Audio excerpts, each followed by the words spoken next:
Bueno, ¿qué tal estáis todos? En el día de hoy nos vamos a ir hasta Zacatecas, en México, y vamos a hablar sobre Juan de Oñate. Así que nada, espero que os guste mucho el vídeo y allí vamos. Bueno, a continuación vamos a hablar sobre Juan de Oñate y vamos a hablar brevemente un poquito también sobre su padre, para ponernos en contexto. Juan de Oñate nació en Zacatecas, México, en Pánuco, alrededor de 1550, hijo de Cristóbal de Oñate y de Catalina de Salazar, hija a su vez del tesorero real Gonzalo de Salazar. Cristóbal de Oñate fue un hombre de gran iniciativa y espíritu guerrero, compañero de Hernán Cortés en la conquista de Tenochtitlan y del indeseable Nuño de Guzmán en la conquista de Nueva Galicia. Fue el que realizó el sueño acariciado por tantos y durante tantos años de llevar a cabo la colonización de Nuevo México.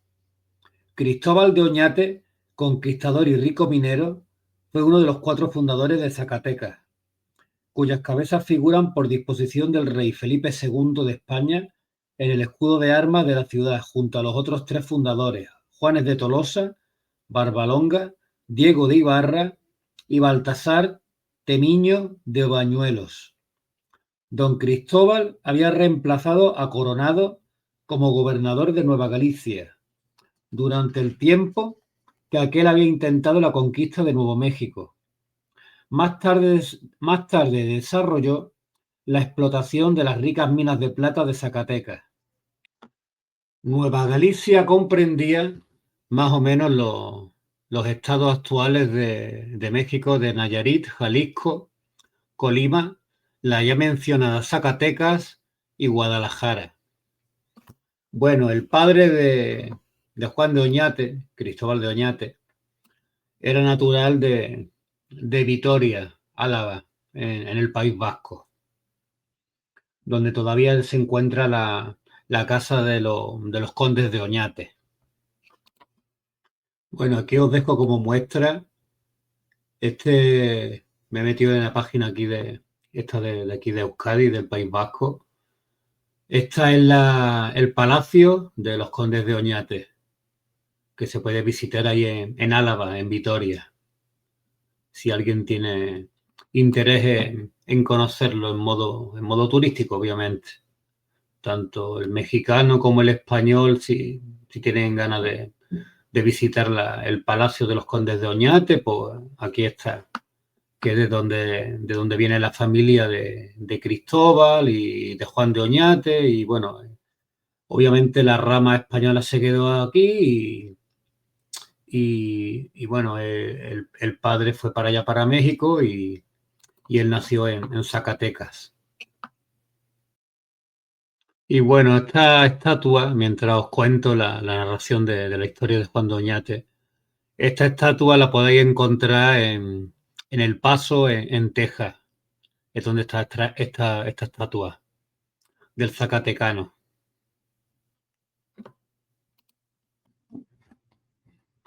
Bueno, después de haber hablado brevemente sobre la historia de su padre y de haber mostrado la casa de los Condes de Oñate en Vitoria, en Álava, pues vamos a seguir hablando de él. Como ya comenté anteriormente, él nació en Zacatecas sobre el año 1550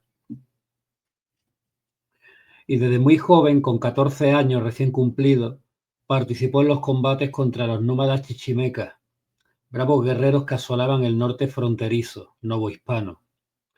Heredero de la pasión paterna por la minería, descubrió los yacimientos de plata de Zachú, Charcas y San Luis de Potosí, y de esta manera se fue perfilando su personalidad dentro de la carrera militar, a la vez que amasó una considerable fortuna. Bueno, no en vano, fue uno de los hombres más ricos del virreinato de Nueva España, por las minas de Zacatecas. Por otra parte, don Juan de Oñate contrajo matrimonio.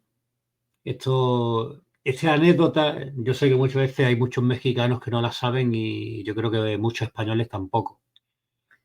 No sé, os lo voy a contar, pero también os voy a poner un vídeo porque me gusta mucho cómo lo cuenta el descendiente del Apache Jerónimo, Alfonso Borrego. Alfonso Borrego aparte de que él cuenta la historia de su antepasado Apache, le gusta mucho también la historia de Juan de Oñate. Contrajo matrimonio con Isabel de Tolosa, Cortés, hija de Juan Tolosa, compañero de su padre, y de Leonor Cortés de Moctezuma, hermanastra de Martín Cortés, hijo de Hernán Cortés. Don Juan de Oñate, como criollo de padres peninsulares, y su esposa Isabel, nieta, como se ha dicho, de Hernán Cortés y bisnieta de Moctezuma, simbolizan en su familia la principal riqueza de la hispanidad, el mestizaje. Bueno, voy a poner un extracto muy cortito que lo cuenta muy simpático Alfonso Borrego, el bisnieto del Apache Jerónimo, en una conferencia que dio hace unos cuantos años cuando estaba más joven, si no recuerdo mal, en Chihuahua. Se me olvidó decirles quién era la esposa de don Juan de Oñate. ¿Sí saben? Yo sé que unos sí saben. La esposa de don Juan de Oñate, Isabela, era la bisnieta de Moctezuma. Por la preservación de ellos y nosotros, ahí andaba. Bueno, como ya habéis escuchado, su esposa, Isabel de Tolosa Cortés y Moctezuma, pues era también de muy buena familia, igual que Juan de Oñate era muy rico por las minas de Zacatecas que había descubierto su padre cuando fundó la ciudad, pues su esposa también era muy rica. Isabel de Tolosa Cortés y Moctezuma era de las mujeres más ricas de Nueva España, de lo que hoy en día es México. Ya había transcurrido casi medio siglo tras la infructuosa expedición de Vázquez de Coronado, pero el fin de la guerra chichimeca, la búsqueda de nuevas riquezas y la inquietante presencia de otras potencias en las costas de California encendieron la necesidad de expansión hacia el norte, y de esta manera se realizaron una serie de exploraciones no registradas, tanto de buscadores de minas y misioneros, como otras menores que acabamos de mencionar, unas autorizadas y otras sin permiso oficial, ni del gobierno virreinal ni del rey, de las que se conservan memoriales de lo acaecido en las mismas.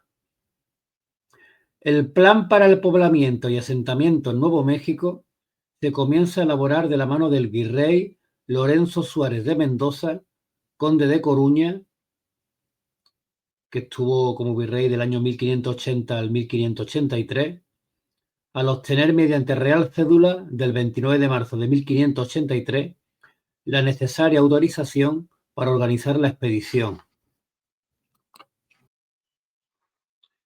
Este es el virrey Lorenzo Suárez de Mendoza, que estuvo como virrey del año 1580 al 1583. Fueron muchos emprendedores como Lomas y Colmenares, uno de los personajes más adinerados de la Nueva Galicia, los que soñaban con la obtención del permiso para ejecutar esta misión. Tendrían que transcurrir 12 años desde la aprobada de la empresa hasta que el 21 de septiembre de 1595 el virrey Luis de Velasco, vamos a continuación a poner una foto del virrey Luis de Velasco. Aquí tenemos al virrey Luis de Velasco, que también ha sido antes virrey del Perú. Bueno, por donde íbamos. El virrey Luis de Velasco concedió a Juan de Oñate el permiso para realizar la jornada, a pesar de lo que el cambio de virrey y las intrigas de otro aspirante como lo era Pedro Ponce de León, otro famoso explorador español, Ponce de León, que usando de su amistad con el nuevo virrey, Gaspar de Zúñiga y Acevedo, intentó abortar la expedición. con la intención de hacerse con ella a pesar de lo que partiría con tanto retraso a principios de 1598. Por lo tanto, se alargó en el tiempo esta empresa de ir hacia la exploración de Nuevo México. Ahora vamos a retroceder un poco en el tiempo, unos poquitos años atrás. En 1550, el emperador Carlos I de España y V de Alemania, ordenó que no se hicieran nuevas expediciones ni se conquistasen más territorios, hasta que un organismo de inspectores establecido por cada audiencia pudiera determinar si las conquistas podían hacerse sin injusticia hacia los indígenas que viviesen en esas tierras. Desde este punto de partida, el virrey don Álvaro Manrique de Zúñiga, marqués de Villamanrique, que fue virrey del año 1585 al 1590, ordenó que debería llevarse a cabo el descubrimiento, pacificación y colonización del dicho Nuevo México, para lo que había que encontrar quien pudiese llevar a cabo esta ordenanza de acuerdo con el espíritu de las leyes de India y el mandato del emperador Carlos, padre del rey Felipe II, que ya reinaba en aquel momento. Y ahora, a continuación, a seguir hablando del virrey del que hablábamos anteriormente, de Velasco, así que vamos a volver a poner su foto por aquí. Aquí está. Don Luis de Velasco y Castilla, virrey de la Nueva España, desde enero de 1590, buscaba un hombre que reuniera todas las condiciones requeridas hasta que en 1592 uno de los hombres más distinguidos del virreinato comenzó a interesarse. Este era, sin duda, Juan de Oñate. Después de innumerables trámites y procedimientos, el virrey pudo presentar un contrato para la conquista y colonización de Nuevo México. Y en septiembre de 1595, don Juan de Oñate lo firmó recibiendo la provisión del virrey para la entrada, el 21 de octubre. Hay que decir que en aquel momento la corona estaba tiesa, no tenía un duro. No tenía un peso, ¿no? Como dirían ustedes los mexicanos, no tenía un peso. Y Juan de Oñate, el zacatecano, él pagó toda la expedición de su propio dinero. El anterior virrey, Velasco y Ruiz de Alarcón, como segundo virrey de Nueva España, hubo de afrontar el esfuerzo de imponer la autoridad de la corona en todos los aspectos políticos y sociales de la vida virreinal, con la intención de acabar con el régimen señorial del periodo de la conquista que los primeros conquistadores deseaban mantener para su beneficio y el de sus descendientes. El virrey Velasco contó con el apoyo decidido de las autoridades judiciales y religiosas, basando la autoridad real en un auténtico orden cristiano renacentista acorde con la ley natural y divina, buscando como resultado de ello la creación de una sociedad racional en constante búsqueda de la concordia en todos los aspectos de su organización, orientada al apoyo al pueblo indígena, siguiendo los dictados de los religiosos punteros del momento, como el humanista Fray Toribio Motolinia o Fray Pedro de Gante y Fray Martín de Valencia como figuras más destacadas. Este es el ambiente y espíritu en el que se preparaba la expedición hacia la frontera del norte. Antes de ser seleccionado, el general Juan de Oñate, como ya hemos dicho, la mesa del virrey se llenó con los memoriales de muchos aspirantes, pero ninguno de ellos sería seleccionado, pues el designado finalmente, dado que podía emplear y arriesgar recursos propios, era don Juan de Oñate. Como ya he dicho anteriormente, era uno de los hombres más ricos de Nueva España. La corona no tenía un duro, estaba tieso, no tenía un peso. Y Juan de Oñate, con su dinero, el zacatecano, él pagó toda la expedición, los soldados, las mulas, los caballos, los víveres, todo lo que iban a plantar allí porque iban a colonizar. Las capitulaciones firmadas daban a Juan de Oñate los títulos de adelantado, gobernador y capitán general de las nuevas conquistas durante 5 generaciones. Aparte de las aportaciones de la corona, Oñate debió correr con un importante gasto en la financiación de la misma, como fueron el reclutamiento de los expedicionarios y de sus familias, así como parte del equipamiento militar y las provisiones.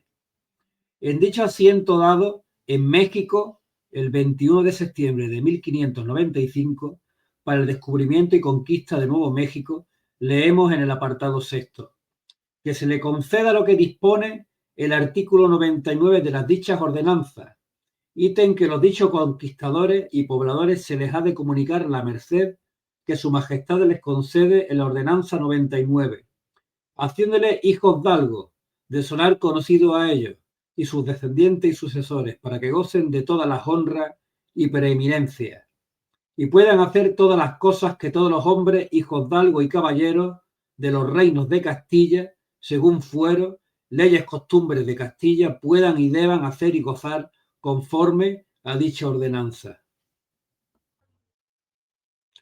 Don Juan de Oñate se obligaba al amparo de las ordenanzas, a que el descubrimiento y población se hiciere con toda paz, amistad y cristiandad, y el gobierno de la gente de mi cargo lo tendré en la mayor cristiandad y tacto que pudiere, para que en todo sean nuestro Señor y su Majestad servidos. Y por su parte, el virrey dictó normas precisas sobre la conducta en la pacificación y evangelización de los naturales. Juan de Oñate, una vez obtuvo el permiso, se entregó a la tarea de reclutar a la gente y a reunir las provisiones para su expedición. El contrato especificaba que debería conseguir 200 hombres bien equipados militarmente y de preferencia casados y con hijos, así como los misioneros en número de 5 sacerdotes más un lego. Esta era una diferencia fundamental de los soldados de la antigua expedición de Coronado, que no llevaron mujeres ni niños.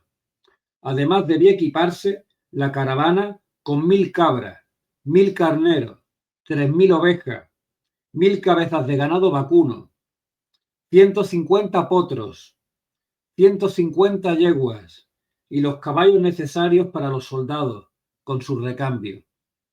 También se le exigía gran cantidad de alimentos, como harina de trigo, maíz, carne salada, galletas, gallinas, frutas secas y otros muchos artículos como medicinas, tinta, papel, herraduras, sillas de montar para los caballos, etcétera, etcétera. Por su parte, el rey de España concedía a don Juan de Oñate el título de capitán general, adelantado, y el de gobernador de Nuevo México. Este último cargo pasaría a su hijo mayor, el joven Cristóbal de Oñate, que se llamaba como su padre, que llevaba el mismo nombre de su abuelo.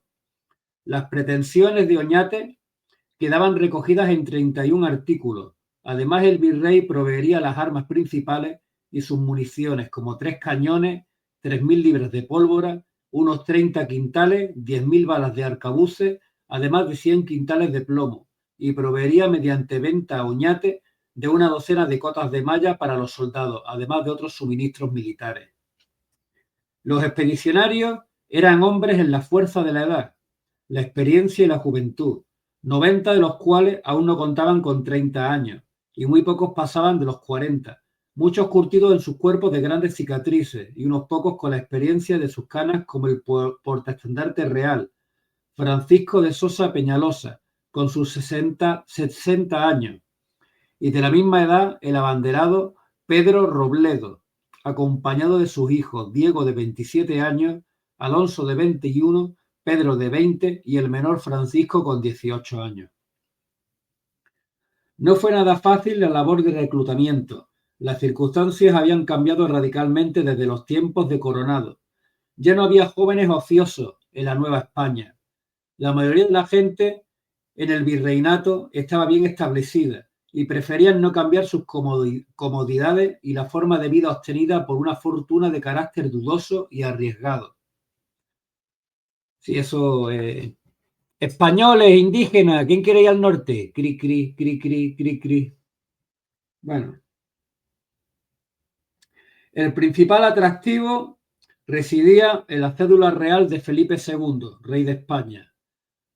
Cédula del año 1853, por la que se presentaba una gran oportunidad para la gente llana y especialmente para los españoles americanos, mal llamados criollos, y para los mestizos, para los hijos, ya sabéis, de español e indígena, que no ostentaban un título de nobleza. Entonces, pues, esto de esta cédula del rey hacía también que tanto los españoles americanos como Bueno, para mí son todos españoles americanos, mestizos, españoles nacidos en América, indígenas y mestizos, yo siempre lo digo. A mí no la palabra criollo no me gusta.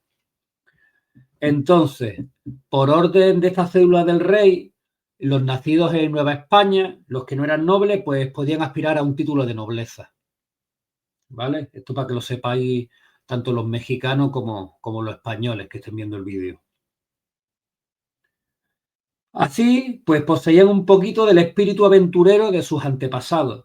Les permitiría obtener el preciado tesoro de la hidalguía, más espiritual, y de orgullo personal que económico y material. Pues obviamente esto te daba mucho nombre, el poseer un título de nobleza.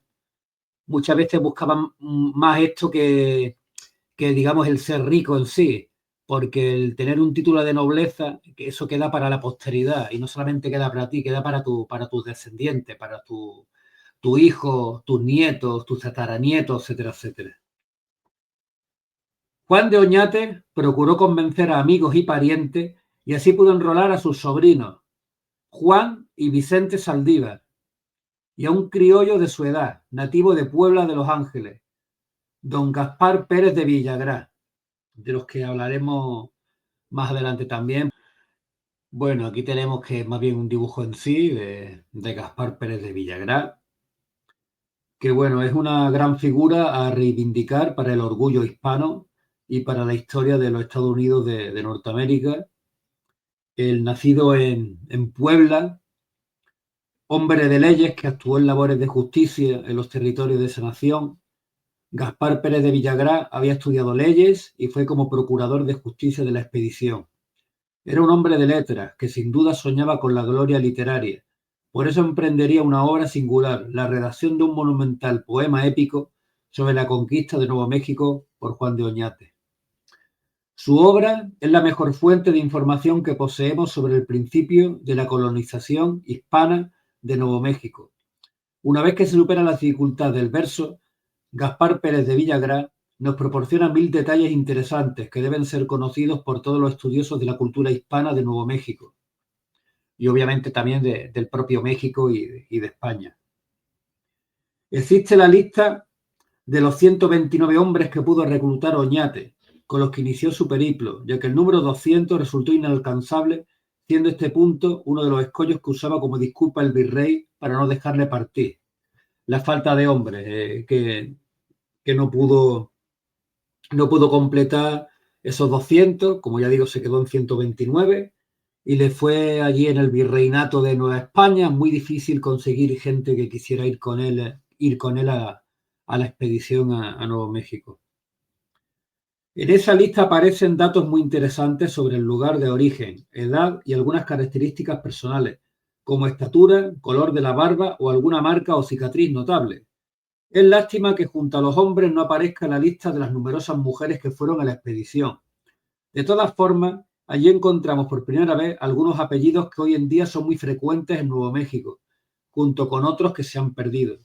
Ya por el regreso inmediato a México de algunos expedicionarios o porque algunas familias se extinguieron en el transcurso de los siglos.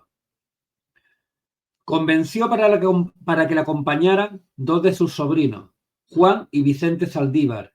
Entre los expedicionarios encontramos al alférez Bartolomé Romero, nativo de Corral de Almaguer, antepasado del que fue embajador de los Estados Unidos en Madrid, Eder Romero, a Jerónimo Márquez, al capitán Marcelo Espinosa, a Alonso Naranjo, a Juan Griego, de origen griego, y de impronunciable apellido que fue reemplazado por el gentilicio que indicaba su lugar de procedencia. Esto es bastante gracioso. A Alonso Sánchez, tesorero de la expedición, a Alonso y a Pedro Varela, a Francisco García, Pedro de Rivera, Antonio Rodríguez, Francisco Ramírez Salazar, Juan Ortiz, Juan Gutiérrez, Juan de Salas, Bartolomé González, Pedro Sánchez de Amiuro, a Juan y Diego Medina, a Bartolomé y Cristóbal de Herrera, etcétera, etcétera. Entre aquellos cuyos apellidos se han perdido en Nuevo México, se pueden citar los siguientes: Jerónimo de Heredia, Heredia es un apellido gitano, Pedro Robledo, Marcos Farfán, Luis Gasco de Velasco, Simón de la Paz, Gregorio César, entre otros. Aunque la mayoría de los expedicionarios eran nativos de España, también hubo criollos y mestizos, como el propio Oñate y su hijo y don Gaspar Pérez de Villagrá. Además, se consiguió el alistamiento de 400 indios amigos tlaxcaltecas, muchos de ellos con sus familias, que también se asentarían en Nuevo México y que serían una valiosa ayuda en la expedición.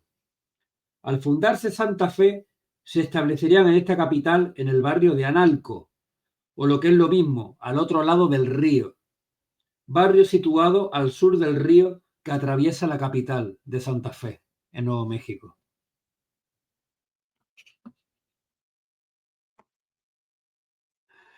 En el año 1595, todavía don Juan de Oñate no había completado la parte del contrato que le correspondía, momento en que su amigo y valedor don Luis de Velasco fue nombrado virrey del Perú.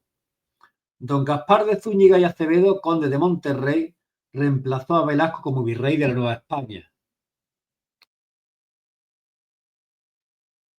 Ahí tenemos al virrey don Gaspar de Zúñiga y Acevedo. Entonces, como he dicho, pues fue el nuevo virrey del virreinato de Nueva España. El anterior virrey, que es el que le había concedido esto, don Luis de Velasco, se fue para ser virrey del Perú. Así que bueno, se quedó don Juan de Oñate, como se suele decir aquí en España, descompuesto y sin novia. Pero bueno, no tuvo mala suerte. Bueno, como iba diciendo, don Gaspar de Zúñiga y Acevedo, conde de Monterrey, reemplazó a Velasco como virrey de la Nueva España, lo cual trajo dilación e incertidumbre al proyecto de don Juan de Oñate. En septiembre de 1596, Oñate recibió la orden de no partir, hasta que se lo indicaran las autoridades del virreinato. El conde de Monterrey estaba tratando de encomendar la colonización de Nuevo México a su amigo Pedro Ponce de León, pero este no pudo aportar los fondos necesarios para la expedición, a pesar de las ayudas y facilidades recibidas registradas documentalmente en el Archivo General de Indias, por lo que Oñate siguió al frente. Respecto a esto, siempre lo digo, los dos sitios para fuentes primarias más importantes que hay en el mundo, en este caso en el mundo hispano y para cualquier mexicano y cualquier español, son dos, que son el Archivo General de Indias de Sevilla y el Archivo Histórico de la UNAM. Aún así, hubo demoras por la inspección de enero de 1597. El grupo ya estaba en Santa Bárbara, Chihuahua, listo para partir, y el inspector dio informe favorable. El propio rey Felipe II, rey de España, dio la orden de partir a mediados de ese año, pero el virrey insistió en que se necesitaba otra inspección, amenazando con dar la orden de regreso a la expedición si ésta no se realizaba. Don Juan de Oñate aceptó, y el conde de Monterrey prometió mandar su inspector antes de 2 meses. El plazo se cumplió y el inspector no llegaba, por lo cual algunos soldados se desanimaron y abandonaron el proyecto. El inspector se mostró riguroso y presentó toda clase de objeciones. Gaspar Pérez de Villagrá nos dice que el general Juan de Oñate estaba muy furioso, pero que disimuló su ira. El inspector Juan Frías Salazar dio la orden de partir para perjudicar a Juan de Oñate, ya que muchas carretas necesitaban ajustes de última hora. La caravana marchó algo menos de unas leguas, unos 8 kilómetros, y al caer la tarde, Juan de Oñate dio orden de acampar. Bueno, aquí podéis ver un mapa que es el camino real entre Santa Bárbara y Santa Fe de Nuevo México, con el peligroso tramo de la Jornada del Muerto. Cuando todos los animales estaban sueltos y listos para el descanso, Frías Salazar ordenó la inscripción de todos los animales. Gaspar Pérez de Villagrá nos pinta vivamente la confusión que se produjo. Andaban, como digo, los ganados, sin guardas por el campo dividido, y de parte de noche nos mandaba que de mañana yeguas o caballos, ovejas o las cabras o las vacas o el género que más apetecía a registrar trajésemos, y en esto, por ser el tiempo corto y tan tasado, salíamos perdidos a buscarle, y sí como perdida se traía alguna cantidad pequeña o grande, aquella registraba, si tras de ella venía otra cualquiera, no pasaba, diciendo no podía recibirla, porque cerrado ya el registro estaba. Con esto el general, cual fuerte yunque, viendo que lo demás así corría, sufriendo aquellos golpes con paciencia, al cielo suplicaba que socorriese. La llegada del inspector Frías al campo se hizo con una lúcida recepción, con todos los honores, pero en el bando de la visita, dado el día anterior se promulgaba que daría comienzo el 22 de diciembre, amenazando bajo pena de muerte que nadie saliese del campamento, aunque fuese por orden del adelantado, Juan de Oñate. Por lo cual, el ganado quedó desparramado y sin recoger, perdido por el campo. La revista final se anunció para el 8 de enero en la intentona de provocar el abandono de muchos de los armados a costa de Juan de Oñate. Hay que decir que bastante cabrón el inspector Frías de Salazar. Por último, el inspector informó que los términos no se habían cumplido y que como faltaban cerca de 80 soldados, no podía salir la expedición. Juan Guerra, lugarteniente de Juan de Oñate, y su esposa Ana de Mendoza se comprometieron a pagar de su fortuna los gastos de esos soldados, con tal de que no se les obligase a esperar por ellos. Guerra tuvo que pagar también los gastos de la inspección, y solo así se obtuvo el permiso para la salida definitiva, que tuvo lugar el 26 de enero de 1598.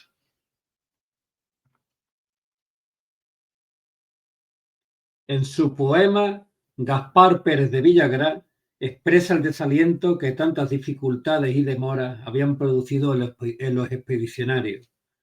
Así como en la alteza y excelencia de la hermosa, bella y blanca luna, unas veces su noble antorcha vemos de todo punto ciega y eclipsada, y otras con corta luz, y trasmenguante con bellos rayos, dulces y apacibles.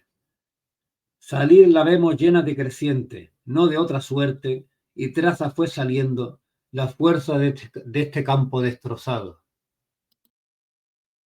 El virrey escribiría más tarde, en junio de 1599, al rey Felipe II, mostrando su sorpresa por la ausencia de noticias ni buenas ni malas sobre la expedición de Juan de Oñate.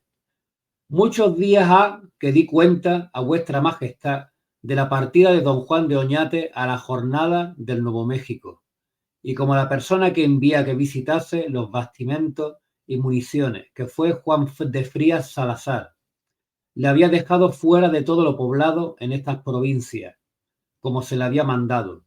Después acá no he tenido ningún aviso ni noticia de él ni de su gente.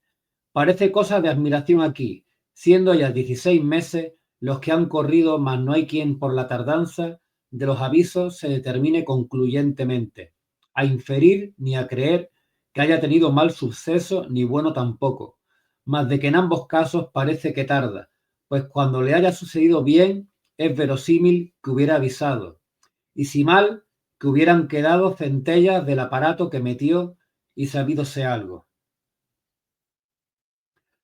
Con aquellos 129 hombres, desde el maestre de campo, don Juan de Saldívar, hasta el capitán aragonés José Brondate, de los que un tercio eran españoles nacidos en Nueva España y unos 87 venían de la península ibérica, entre los que se hallaban Juan Griego, natural de Euba o Negroponto, y el flamenco Rodrigo Bellman, o sea, flamenco holandés, ¿vale? Era de los Países Bajos. Partían las 83 carretas tiradas por bueyes. Iban moviéndose lentamente a través del desierto de Chihuahua. La caravana, que había partido del Real de Minas de Santa Bárbara, ocupando un fondo de 10 kilómetros, marchaba a una velocidad de entre 8 y 10 kilómetros por día. No podía ser de otra forma, llevando tantas provisiones, unas 7.000 cabezas de ganado, mujeres y niños, que en su mayoría iban a pie, confundiéndose entre el polvo carretas, personas y animales, y al frente un grupo de conquistadores y de misioneros franciscanos. La imagen debía ser impresionante.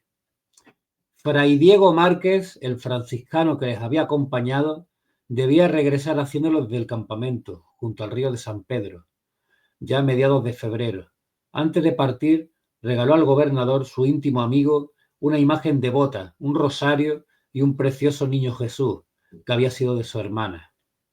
El capitán Farfán le acompañó de regreso, trayendo consigo a los 8 padres franciscanos y 2 hermanos de la misma orden, cuyos gastos pagaba el tesorero real y que se iniciarían en la evangelización de Nuevo México.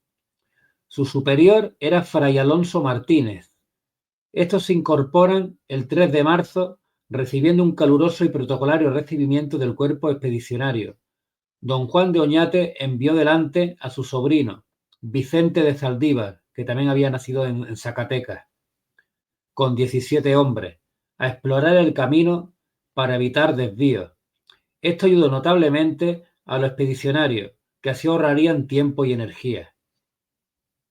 Alcanzan un río el día de Jueves Santo y Oñate ordena descansar para celebrar la Semana Santa. En el centro del campamento se levanta una tienda que hace de capilla y allí tiene lugar la primera escena de los penitentes nuevo-mexicanos, nuevo-hispanos. Descalzas las mujeres y los niños, misericordia todos le pedían, y los soldados junto a 2 puntos, habiéndose por uno y otro lado, con crueles azotes las espaldas, socorro con gran priesa pedían, y los humildes hijos de Francisco, cubiertos de cilicios y devotos, instaban con clamores y plegarias, porque Dios los oyese y ayudase. Y el general, en un lugar secreto, que quiso que solo lo supiese, hincado de rodillas fue vertiendo 2 fuentes de sus ojos, y tras de ellas, rasgando sus espaldas, derramaba un mar de roja sangre, suplicando a su gran majestad que le doliese de todo aqueste campo, que a su cargo estaba todo puesto y asentado. De aquí el origen más remoto de una de las más típicas tradiciones hispánicas de Nuevo México. Don Juan de Oñate, el conquistador, se hinca de rodillas y se azota en unión con los sufrimientos de la pasión de Cristo, convirtiéndose en el primer penitente de esta tierra, sin olvidar su compromiso registrado en su asiento. Primeramente me obligo que en todo lo a mí posible el dicho descubrimiento y población se hiciere con toda paz, amistad y cristiandad, y el gobierno de la gente de mi cargo lo tendré en la mayor cristiandad y tacto que pudiere, para que en todo sean nuestro Señor y su Majestad servidos. Para seguir las vicisitudes de los expedicionarios es necesario acudir al documento conocido como Itinerario de las Minas del Casco, donde, aparte de mencionar a Gaspar Pérez de Villagrán en varios pasajes, nos sirve de guía para situarnos y comprender el lento progreso de la marcha logística del inmenso volumen humano y de recursos que significaba el ejército y la enorme columna de colonos y animales, incluyendo además un cálculo de la distancia recorrida en cada jornada.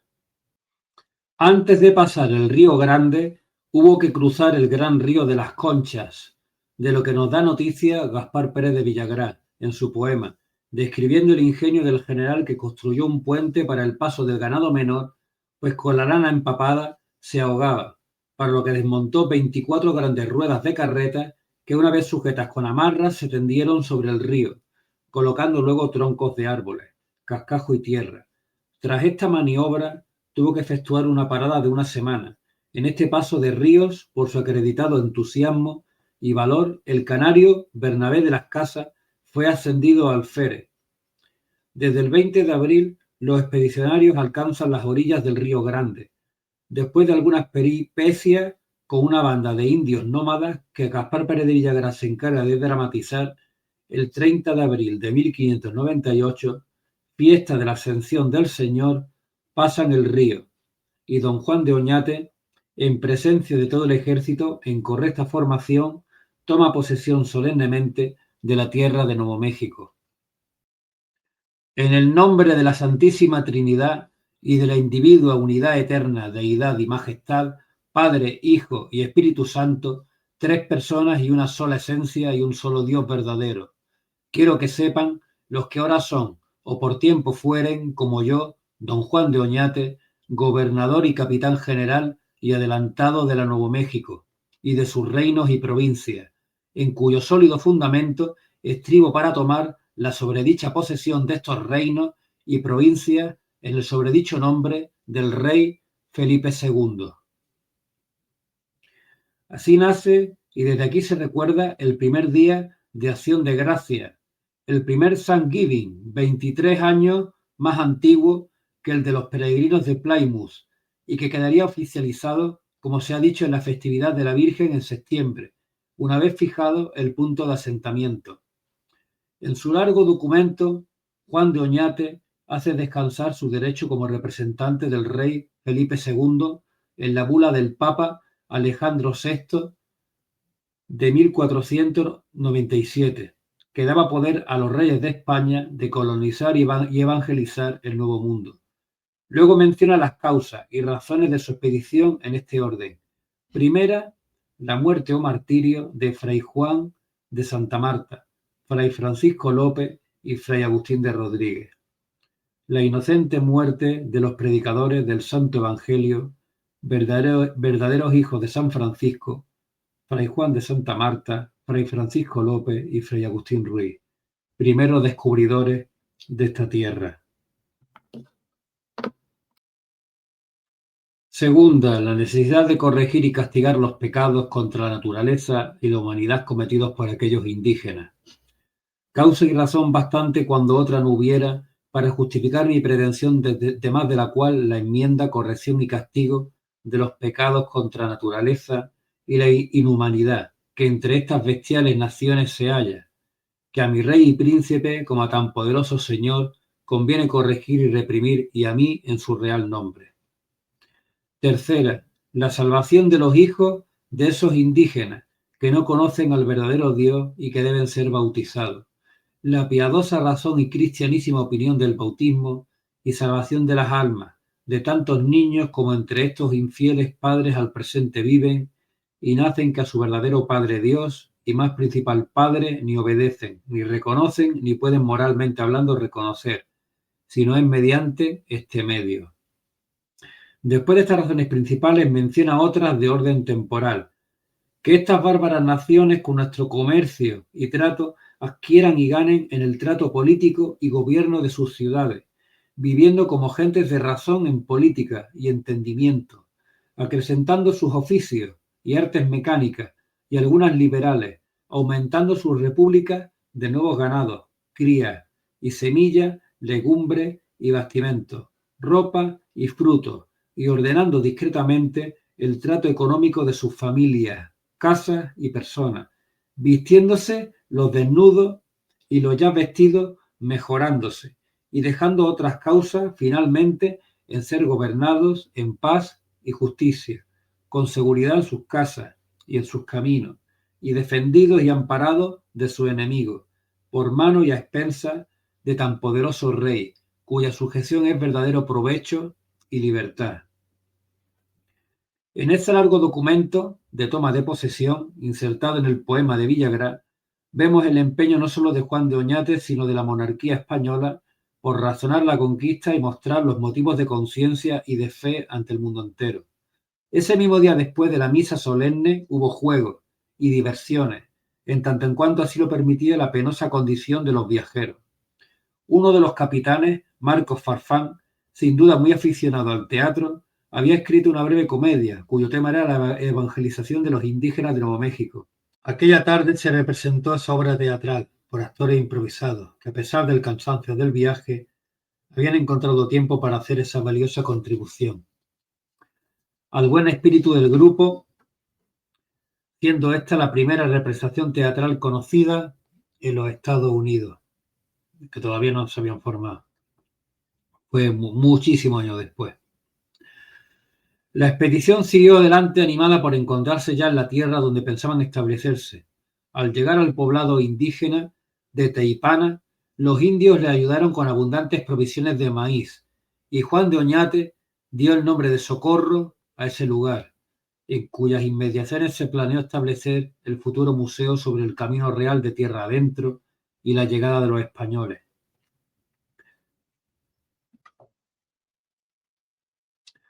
Pasaron por Tiguex y por Cía, y al llegar a lo que después se llamó Santo Domingo Pueblo, don Juan de Oñate llamó a los jefes de los pueblos vecinos, a quienes aseguró su ayuda y cooperación, si juraban fidelidad al rey de España. Aquella junta tuvo más bien valor informativo, y Juan de Oñate les prometió llamarles nuevamente cuando los españoles estuviesen establecidos. A mediados de julio, el general Oñate, que se había adelantado con un pequeño grupo, seleccionó el lugar del primer pueblo hispano, después de consultar a los indígenas del vecino pueblo de Oquehuengue, y de recibir su aprobación. Cuando el resto de la caravana llegó, quedó fundada en ese lugar la primera ciudad hispana en Nuevo México, que recibió el nombre de San Juan de los Caballeros. Esto ocurrió el 18 de agosto de 1598, en un lugar muy cerca de la población actual de Española, al norte de San Juan Pueblo. A la fundación se le dio el nombre de San Juan, en honor del santo patrón del general, y se le añadió de los caballeros para recordar lo caballerosos que habían sido con los recién llegados los indios de Oquehuengue. Bueno, vamos a terminar este primer episodio de Juan de Oñate, porque esto da por lo menos para 2 o 3 vídeos. Vamos a hablar un poquito, terminando aquí, de Gaspar Pérez de Villagrán. Todas las conquistas españolas en el Nuevo Mundo constan de interesantes crónicas en prosa. Solo en Chile y en Nuevo México se produjeron poemas épicos sobre las mismas. En Chile, Alonso de Ercilla escribió una obra maestra, La Araucana. La inspiración de Ercilla y lo dramático de las circunstancias de aquella conquista contribuyeron a la creación de un formidable poema épico. En Nuevo México, las circunstancias fueron muy distintas y el buen procurador Gaspar Pérez de Villagrán carecía de las dotes poéticas de Alonso de Ercilla, pero su poema épico titulado La conquista de la Nueva México representa un tremendo esfuerzo y una gran contribución a la historia y a la literatura del suroeste de los Estados Unidos. Aunque no sea de un gran interés literario, sí lo es histórico. Conmueve la gran cantidad de detalles sobre los hombres de la expedición, el carácter estoico y sacrificado de Juan de Oñate, su preocupación por los suyos, las magníficas descripciones del territorio, sus animales, sus ríos, su meteorología, el primer encuentro con un espectacular tornado, las descripciones de los indios, sus costumbres, sus hombres y mujeres, mostrando el razonamiento de las decisiones adoptadas y la actuación bajo el imperio de la ley y el orden. Lo primero que llama la atención es el título con la extraña concordancia, La Nueva México, donde se observa que sobreentendió la palabra tierra o provincia. El poema está dividido en 34 cantos o capítulos, todos escritos en versos endecasílabos. La puntuación es difícil, pues se abusa de las comas y faltan puntos, además de divisiones estróficas. A veces tenemos que releer los versos para darnos cuenta de su sentido, que con frecuencia resulta un poco oscuro. Hay relaciones minuciosas, bellas descripciones e infinidad de detalles interesantes. Gaspar Pérez de Villagrán conoce bien la Ilíada de Homero y la Eneida de Virgilio. A veces se imagina que se encuentra frente a circunstancias similares a las de las grandes epopeyas clásicas. Esto se nota especialmente cuando nos refiere al combate de Acoma, el único hecho de armas digno de mención. En definitiva, este capitán demuestra su claro conocimiento de los clásicos y su profunda preparación cultural, como dice C.H. Loomis en Los exploradores del siglo XVI. Sorprende por el número y la proporción de hombres educados en colegios que había entre los exploradores. La inteligencia y el heroísmo corrían pareja en los comienzos de la colonización del Nuevo Mundo.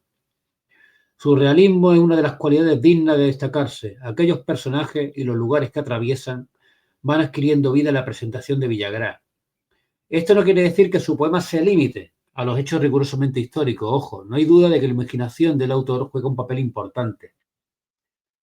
El capitán Gaspar Pérez de Villagrán a veces interpreta, a veces añade pequeños detalles de ficción o proyecta sus propios prejuicios. Hombre de una cultura en la que se entremezclan las ideas medievales con la influencia renacentista. Lo mismo se inspira a los clásicos greco-latinos que adopta leyendas de la reconquista española a las circunstancias de su momento histórico, como cuando nos dice que el apóstol Santiago, montado en su caballo blanco, aparece en el cielo durante la batalla de Acoma para animar a los guerreros hispanos.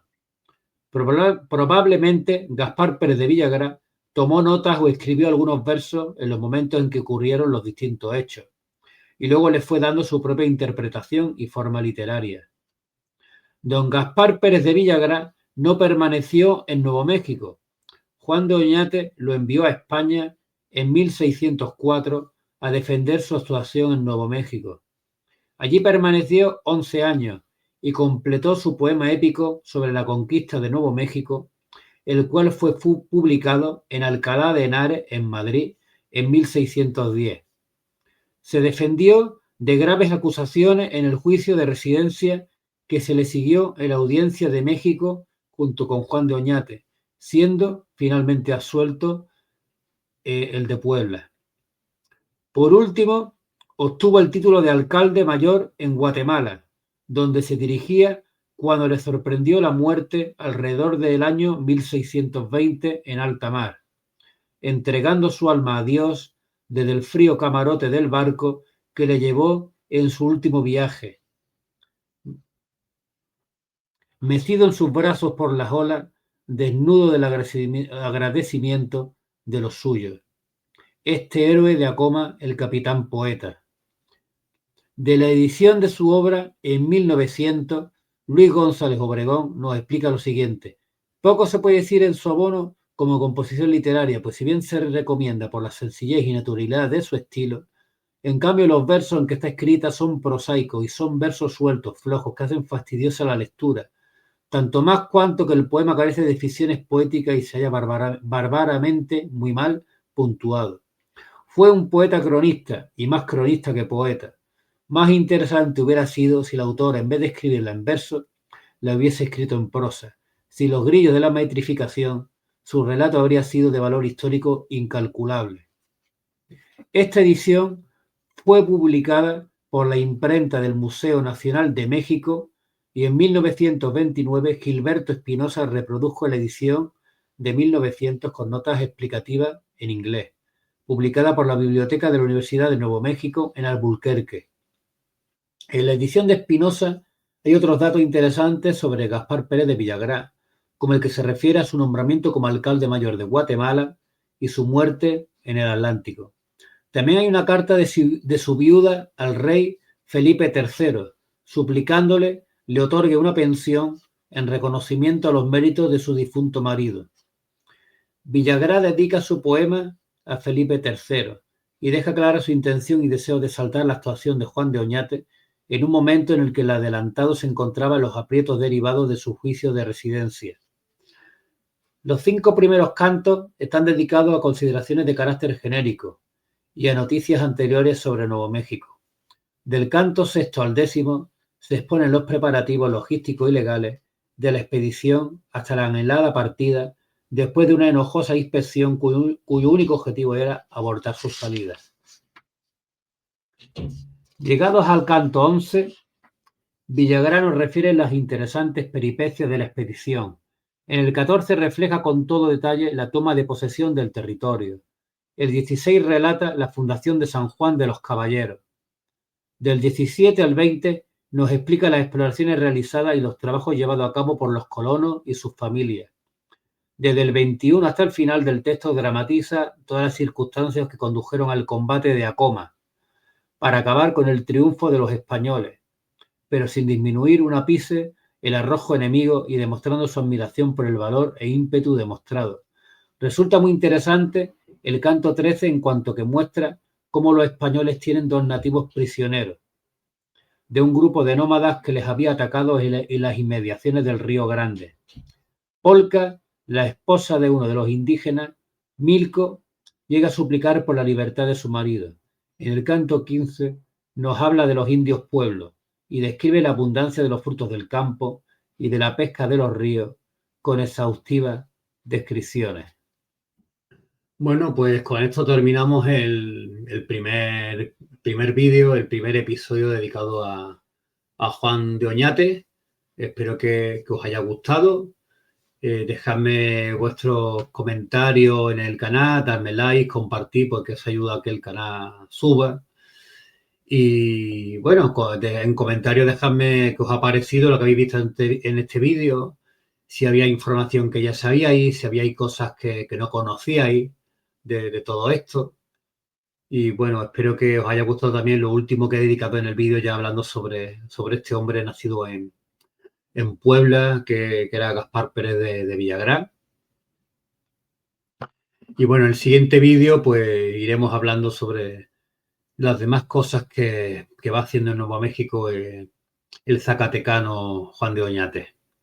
Así que nada, un saludo a todos y nos vemos por el canal.